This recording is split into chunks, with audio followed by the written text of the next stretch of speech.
አንድ በጣም ብዙ ብር የሰራሁበትን የማርኬቲንግ ስትራቴጂ ልንገራችሁ። አሁን ያላችሁ የምትሸጡት ነገር አለ አይደለ? ኦፈራችሁ ፕሮዳክት ሰርቪስ ሊሆን ይችላል። የሱን 10 እጥፍ የሚያስወጣ ወይም 5 እጥፍም ሊሆን ይችላል የሚያስወጣ አንድ ሌላ ፕሮዳክት ወይም ሰርቪስ አዘጋጁና ኤቭሪ ታይም የሆነ ሰው ሊገዛ በመጣ ቁጥር ያንን እንደ ኦፈር አቅርቡለት፣ እንደ አማራጭ አቅርቡት።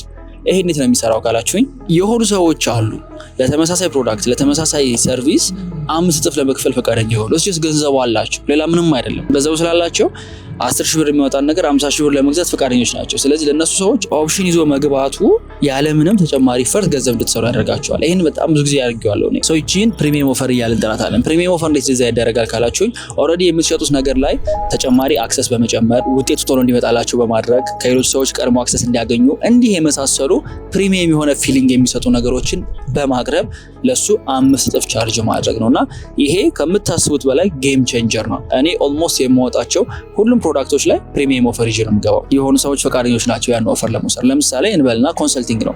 በግሩፕ ኮንሰልት እያደረጋችሁ ከሆነ ልክ የሆኑ ሰዎች ሊመዘገቡ የግሩፕ ኮንሰልቴሽን ሲመጡ ፕራይቬቱ ሊሆን ይችላል 5 እጥፍ ቻርጅ የሚደረግበት። አስፈሪ ስለሆነ ውድ ስለሆነ ብዙ ሰዎች ላይ ገቡበት ይችላሉ። የሚገቡት 1-2 ሰዎች ግን ከሌሎቹ ከሚያመጡት ፕሮፊት በጣም የተሻለ ያመጣሉና እስካሁን ድረስ ፕሪሚየም ኦፈር ከሌላችሁ ለምትሸጡት ነገር ይሄኛው እንደ መልእክት ይሆንላችሁና ፕሪሚየም ኦፈር አዘጋጁ።